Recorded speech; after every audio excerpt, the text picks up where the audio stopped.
Menurut Anda, guru seperti apa yang disebut sebagai guru inovatif? Apakah guru yang selalu menggunakan teknologi canggih dalam proses pembelajaran? Ataukah guru yang tak pernah lepas dari proyektor dan presentasi digital?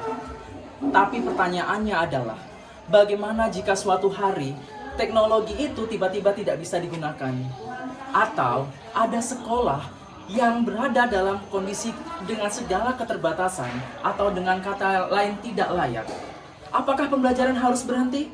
Tentu saja tidak. Saya percaya setiap guru punya cara unik untuk menghadirkan pembelajaran yang bermakna. Inilah kisah sederhana saya, seorang guru di SMP Negeri 521 Atap Oku, tentang bagaimana listrik yang padam justru menyalakan semangat baru dalam pembelajaran bahasa Inggris.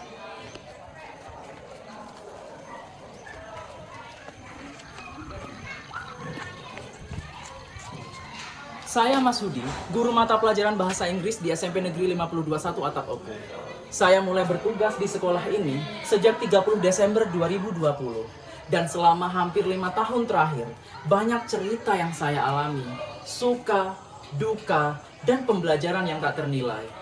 Sekolah kami terletak cukup jauh dari pusat kota. 90 km bukan jarak yang dekat. Dikelilingi oleh kebun karet, kebun sawit, dan pipa-pipa Pertamina yang membentang di sepanjang jalan menuju sekolah. Akses menuju sekolah tidak selalu mudah, apalagi ketika turun hujan dan jalanan menjadi licin. Tapi di balik semua keterbatasan itu, saya menemukan semangat luar biasa dari para siswa. Mereka datang dari latar belakang yang beragam, dengan kemampuan belajar yang juga berbeda-beda. Ada yang cepat memahami materi, ada yang perlu bimbingan lebih. Namun, mereka semua memiliki kesamaan, semangat belajar yang tinggi, dan rasa hormat kepada guru. Tantangan lain yang kami hadapi adalah listrik yang sering padam dan akses internet yang tidak stabil. Namun, bagi saya, keterbatasan bukan alasan untuk berhenti berinovasi. Justru disitulah kreativitas seorang guru diuji dan tumbuh. Dalam video ini, saya ingin membagikan pengalaman sederhana yang mungkin bisa membuka mata dan hati kita semua, bahwa inovasi sejati tidak selalu lahir dari kecanggihan, melainkan dari ketulusan, adaptasi, dan cinta kita kepada dunia pendidikan. Selamat menyaksikan.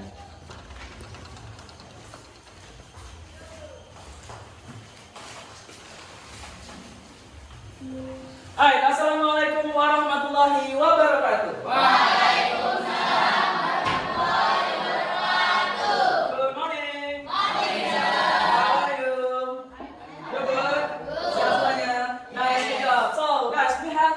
Comparison degree. Kita sudah pernah belajar namanya tingkat perbandingan. Tingkat perbandingan, how many kinds of comparison degree?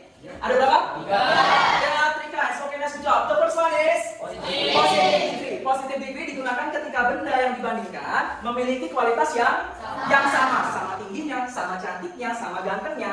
Oke. Kemudian, what is the second kind? Comparative degree adalah ketika salah satu benda memiliki kualitas yang lebih daripada benda yang lainnya. Contoh, lebih tinggi, lebih cantik, lebih ganteng. Oke? Kemudian yang ketiga disebut superlative degree is used when one thing has more superlative qualities than the other things. Jadi ketika ada satu benda yang memiliki kualitas yang lebih atau yang paling di antara benda-benda yang lain. Contoh, misalnya kalau di sini ada yang paling tinggi, paling rajin, dan lain sebagainya. Oke? Jadi, how many kinds of comparison degree? Ada 3. The first one, positive. The second one, comparative. And then the third one, superlative. Nah, before we make the sentence, let's talk about adjective first. Kita bahas kata sifatnya dulu. Ada yang bisa sebutkan kata sifat dalam bahasa Indonesia dulu? Dalam bahasa Indonesia? Besar. Nice job. Tinggi. And then kecil. And then pendek. Okay. Next. Alright. So,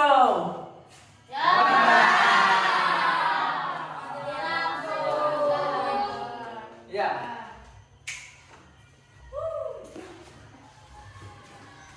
Dalam kondisi seperti ini, lampu padam, kita sebagai guru inovatif dituntut untuk mencari solusi yang terbaik. Kira-kira solusi apa yang dapat kita gunakan? Kita coba kemungkinan yang pertama. Solusi yang pertama yaitu membuatkan kelas.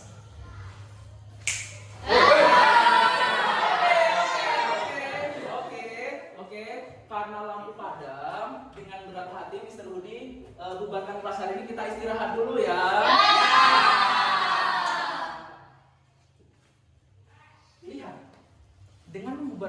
kelas, otomatis mereka merasa tidak puas. Karena pembelajaran hari ini belum dilaksanakan, tapi kenapa kelas harus dibubarkan? Oke, kita coba solusi yang kedua, yaitu mengganti materi dengan materi yang lain.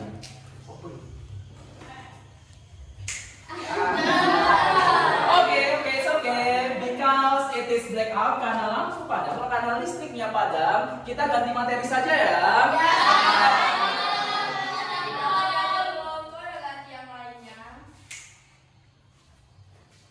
Mengganti materi.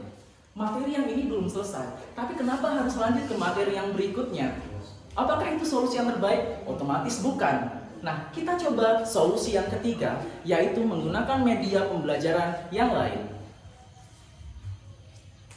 Alright, it's okay. Guys, don't make our blackout as your excuse. Jangan jadikan padam listrik ini sebagai alasan kalian untuk tidak belajar, oke? Semangat, masih belajar? Ya, nah, jadi tadi Mr. sudah bilang bahwa sebelum membuat kalimat comparison degree, kita harus membahas kata sifatnya dulu. Oke, kata sifat tadi teman-teman sudah menyebutkan dalam bahasa Indonesia. Now let's talk in English. Right? So, I have pictures here. Sudah ada gambar-gambar sini. Alright? So, what picture is this? Alright, sorry? Alright, repeat after me. Elephant. Kata sifat apa yang bisa digunakan untuk menggambarkan ini? Big. Sorry? Big. Okay, nice. Very good job. Big. In bahasa means, bahasa Indonesia apa? Besar. Okay, repeat after me. Big. Big, bigger, biggest. Big itu besar, oke? Sorry, bigger berarti lebih besar. Biggest paling besar. Nice, very good job. Next, what picture is this?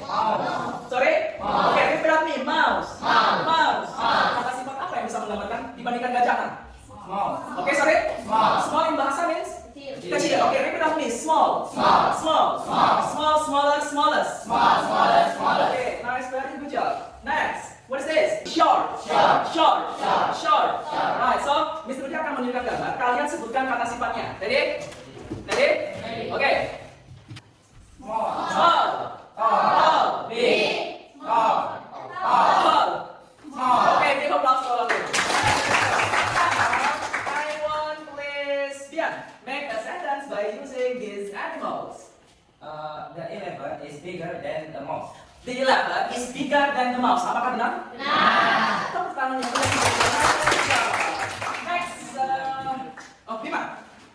Make the sentence. The giraffe is taller than the cat. The giraffe is taller than the cat. Is it correct? Yes. Tepuk tangan yang meriah. Oke, nice, very good guys. Oke, jadi pesan Mr. Budi adalah, guys, jangan jadikan keterbatasan teknologi untuk kita tetap semangat belajar. Kita bisa gunakan alat apapun itu untuk belajar. Bisa dipahami? Oke, so thank you guys, you did very great job. Kalian luar biasa hari ini. Mr. Budi sangat bangga kepada kalian. Kita jumpa lagi di lain kesempatan. Bye bye. Wassalamualaikum warahmatullahi wabarakatuh.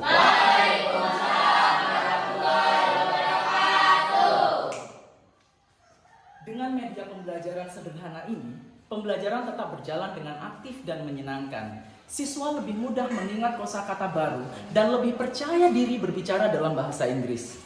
Dari peristiwa sederhana ini, saya belajar bahwa menjadi guru inovatif bukan berarti harus selalu bergantung dengan teknologi. Inovasi sejati lahir dari kemauan untuk beradaptasi, berpikir kreatif, dan tidak menyerah pada keadaan. Ketika listrik padam, cahaya pembelajaran tetap bisa menyala, karena sejatinya cahaya tidak datang dari listrik, melainkan dari hati seorang guru yang tulus mengajar dengan cinta. Saya percaya, guru inovatif bukan hanya mereka yang mahir menggunakan teknologi, tetapi mereka yang mampu beradaptasi, berpikir kreatif, dan menemukan cara yang sederhana untuk membuat pembelajaran tetap bermakna, bahkan di tengah keterbatasan.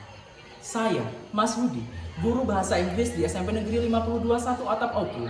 Semoga kisah sederhana ini bisa membuka mata dan hati kita semua bahwa setiap keterbatasan selalu menyimpan peluang untuk menyalakan semangat baru dalam dunia pendidikan. Sekali lagi, cahaya tidak datang dari listrik, melainkan dari hati seorang guru yang tulus mengajar dengan cinta. Sampai jumpa.